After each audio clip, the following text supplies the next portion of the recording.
eu não tinha certeza do autismo e o TDAH nem era uma possibilidade. Eu comecei a perceber que tinha algo diferente. Uma professora relatou, em um determinado momento da minha vida escolar,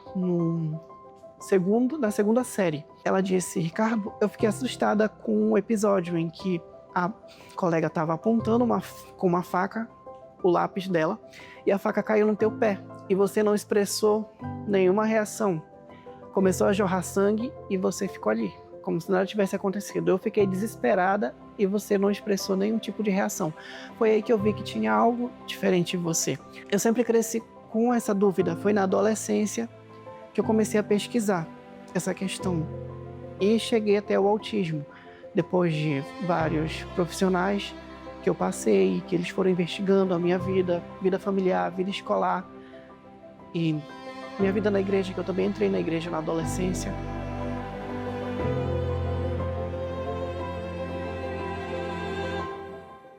A cidade de Bragança foi onde eu cresci, me desenvolvi. Minha mãe veio para cá quando eu ainda estava grávida. Sempre estudei lá no interior até os 10 anos. Foi quando eu vim aqui para a cidade para continuar os estudos. A idade que eu recebi o diagnóstico foi com 27 anos. Então, eu fui passando de médico em médico até que cheguei em uma que realmente fechou o diagnóstico para ter certeza absoluta, com laudo e tudo. Então, levou um bom tempo para que eu chegasse no laudo, até porque eu já estava na fase adulta, e na fase adulta é um pouco mais complicado achar um especialista. Então, depois de uma longa jornada de avaliação, hoje chegou o momento de você compreender melhor sobre o seu funcionamento, mas hoje não é um dia para você ter um título, um rótulo, não. Hoje é um dia para você compreender melhor, poder ter o suporte, o tratamento adequado. O diagnóstico, para mim, foi libertador. Ele tirou muitas dúvidas de muitas coisas que eu não entendia quando eu era menor. Algumas coisas que eu achava, será que... Por que eu faço isso? Eu não entendia que aquilo era uma crise, que aquilo era um shutdown, um meltdown. E eu não entendia por que certas reações aconteciam, por que eu era daquele jeito, por que eu evitava as festas familiares. E quando eu ia, eu ficava ali no quarto de alguém, trancado, escutando música com fone de ouvido. Eu não queria participar onde estava acontecendo a festa, onde estava tendo um aparelho de som. Muitas vezes eu ia porque eu tentava me encaixar. Mas o diagnóstico ele trouxe essa questão de libertação. Primeiro veio uma sensação de luto. O que está acontecendo? Por que isso? Por que comigo? E depois foi passando por vários processos, teve a questão da negação. Quando o autista é criança, quem passa por esse processo são os pais. Quando o autista descobre já, adentrando a fase adulta, é ele que passa por esse processo de luto. Já no ensino médio, a gente tinha uma colega que, no decorrer do ano, ela apresentou uma mudança bem significativa. E eu me atentei a ela, assim, disse assim, nossa, como é que a Josi mudou? Ela era tão diferente no início do ano e agora ela tá muito diferente. Aí ela me falou, é porque agora eu faço parte da igreja de 27º dia, eu me batizei com minha mãe há pouco tempo e esse é o motivo da minha mudança. Eu fiquei assim bem mexido com aquilo, como é que uma pessoa muda tanto em tão pouco tempo? Contei um momento de depressão que eu estava passando, umas dificuldades. Ela disse que eu precisava de Deus na minha vida e eu disse que eu não acreditava muito nele. Aí ela disse assim, tu quer ir na minha igreja? Eu disse que eu ia, foi no dia 7 de janeiro de 2012.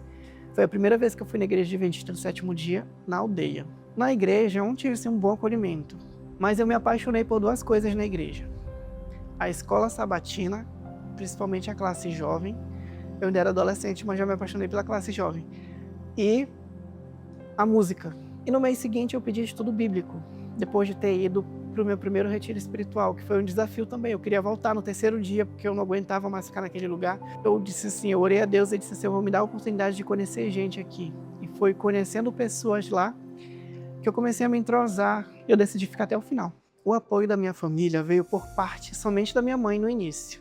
A minha família, ela sempre foi de outra denominação, então eles não apoiavam muito. A princípio eu vinha para a igreja dizendo que eu vinha para aula. Só a mamãe me apoiava, só ela sabia onde eu estava. Aí depois que eu voltei do retiro, eu disse que eu não ia mais esconder aquilo da minha família. Eu fiquei com muito medo quando eu decidi contar para minha família, principalmente porque eu achava que E se eu não tiver mais onde morar, e se eu tiver que sair de casa?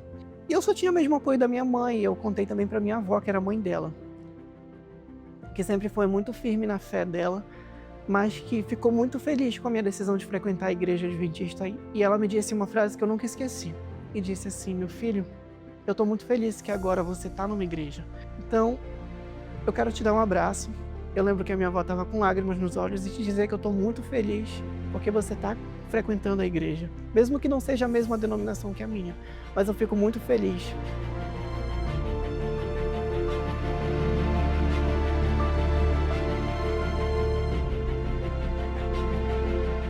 Em 1988, ela recebeu o livro Vida de Jesus da minha mãe, que foi visitada por um comportor e comprou esse livro para dar para minha avó.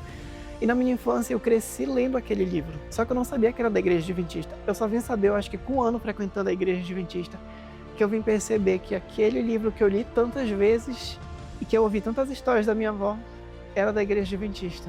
Tinha épocas na minha vida em que eu realmente me isolei em casa, eu não queria sair, eu não queria ver gente.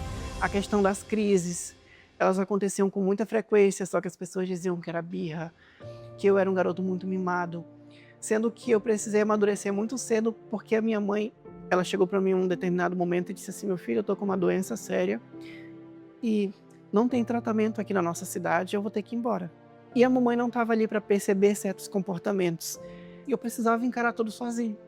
Tinha medo de contar coisas para ela e ela ficar mais doente. Um grande desafio foi em uma pernoite do clube antes do Campori, que a gente foi assaltado e levaram a minha mochila com roupas, pertences e tudo mais. Dentro da mochila estava a minha Bíblia, a minha meditação e a minha lição. E eu não vivo sem elas. Aí eu entrei em desespero.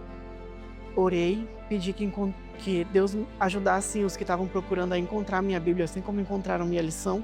E foi passando as horas e eu fui entrando em uma crise extremamente feia, onde ninguém podia chegar perto de mim. Eu estava extremamente agressivo, eu gritava, eu berrava, eu chorava.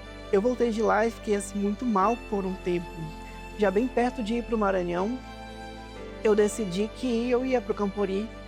Eu estava com muito medo também, porque era o meu primeiro evento grande.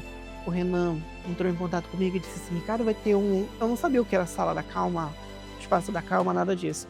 Vai ter um espaço que você pode procurar. Caso você se desregule, se você não se sinta bem, você pode ir para aquele espaço. A partir do momento que eu comecei a focar na minha investidura, a dizer que, não, você chegou até aqui, você passou por um caderno de classes agrupadas, você superou muita coisa, foi que caiu a ficha de que eu ia ser investido ali.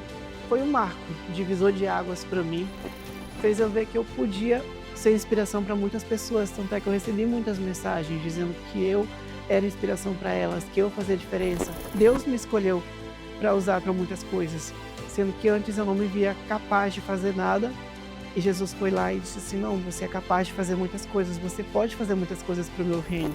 Eu lembro que teve uma pessoa que falou assim para mim: Ricardo, agora eu me sinto muito mais tranquila de colocar o meu filho no clube de bravadores, porque ele tem autismo, te vendo tão bem aqui no clube, tão bem acolhido, te vendo bem recebido pelas pessoas, te vendo crescer como ser humano, se desenvolver cada vez mais. Então, eu sei que se o meu filho vier para cá, ele vai ter esse apoio, ele vai ter esse acolhimento, ele vai se desenvolver.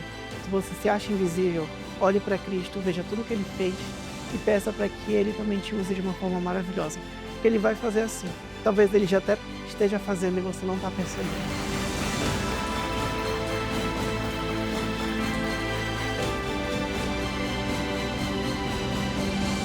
Eu sou Ricardo, pessoa com autismo e TDAH, e descobri que sou talentoso, necessário e valioso para o reino de Deus.